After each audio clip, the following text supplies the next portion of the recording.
guys! Happy Tuesday! Today is Tuesday at kasama ko si Bunso. Mag-grocery kami malapit dito sa bahay. Ano yung hinahanap mo? Chicken. Ito chicken and pops. Di ba naghanap ng chicken and pops? Ayan. Try natin.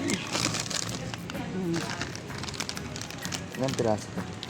Ayun ko. Sige, lagyan mo. Try na yung sa inyo. Spicy chicken nuggets.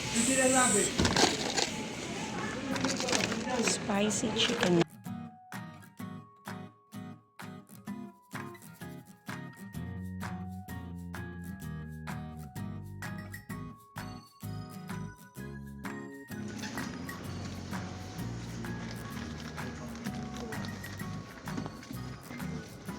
Laki ni Vegas.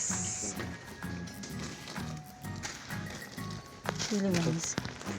Ganyan na. Ayun. Oreo.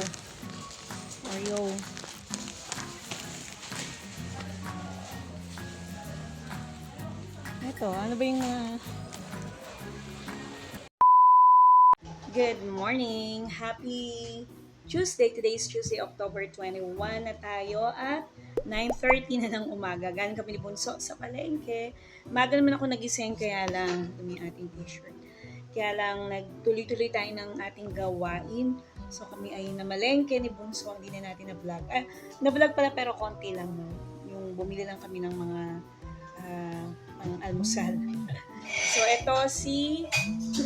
Yan, itong mga liquid. Ay, wait. Later. May tumawag nga pala sa akin kanina kaya naputol yung pag-vlog natin. Nandito kami ni Kuya ngayon sa mall kasi magpapatransfer kami ng residency. Ay, wala pang laman. Nasa South Star. South Park tayo. South Star. Yan, dami. Dami pang saradong stall. Kaya na nga. Patay. Lakad tayo. Isang akyat.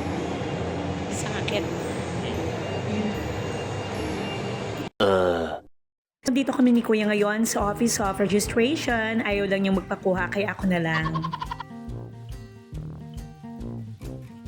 One eternity later. 12:30 na at ang bunsong Johan ay tulo. Andito si Kuya ngayon. So 12:30 siya kapalaganap today. Meron tayong rehearsal mamayang gabi ng choir somewhere in Cubao. So katatapos ko lang mag-lunch at yun galing kami ni Kuya sa Comelec office dito dahil nagpa-register kami, ako nagpa-transfer, di ba? Mag-stay kami ng mga ilang years din dito. Kaya ang ating karapatang bumoto ay dito muna natin gagamitin. Yan. So, tapos na kami mag-lunch. Ano bang kinain namin? Yung breakfast namin umaga, yun yung lunch namin. Hotdog and egg. Naluto ni Bunso. Meron kaming saging. Diba? Nag-grocery kami. Ang daming ganap ngayong araw na to. Nilabas ko na yung mga sinampay. So, pakiramdam ko kahapon. Kaya, medyo bitin yung ating vlog. Yan. So, magtutupi tayo and then gagawa ako ng sermon kasi ang aming pastor ay wala. Kaya ako ang karelyebo niya para bukas sa aming prayer meeting. So, balikan ko kayo. Gulay.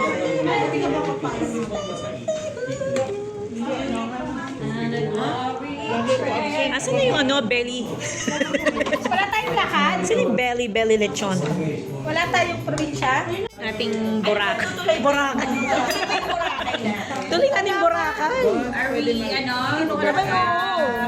Ngayon pa lang magpabook. Can we commit? Ayun pala, magpabook na tayo. Basta may schedule, magko-commit yung mga. Next year. Ano kaya month? Ang sabi ni, Tuloy ba? Sinatin mo. Tuloy. Alin. Hindi ako pwede ng February.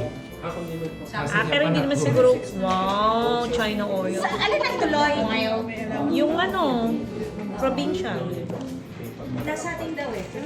Yun naman pala. Nasa atin pala. Sa atin kung Pero nakalimutan ko yung buwan ng suggestion. Sinasuggest nila ng dapat summer, huwag tag-ulan para daw makakapasyal. Kaya lang. Oo nga, mag-Boracay tayo. Kung Boracay, mahal ang ticket. Tsaka matao. Kahit ngayon, Hindi nga next year tayo dito. Next month. O, ayan na naman tayo.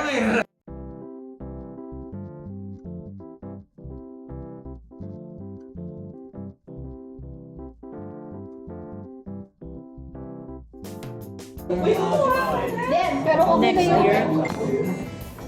Thank you na wala na akong trabaho. Gano'n, hindi ka makakasama.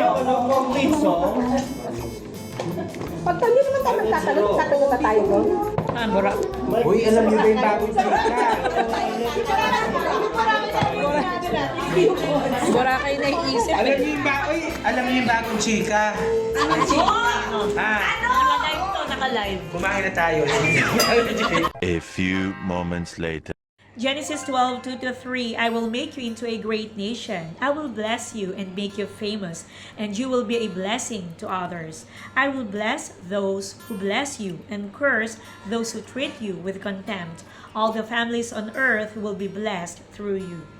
God promised to bless Abram and make him famous, but God had one condition.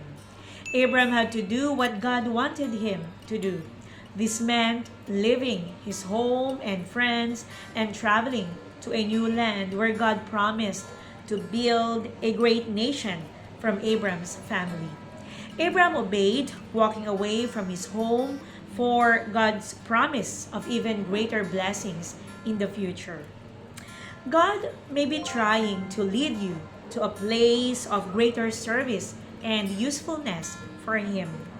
Don't let the comfort and security of your present position make you miss God's plan for you.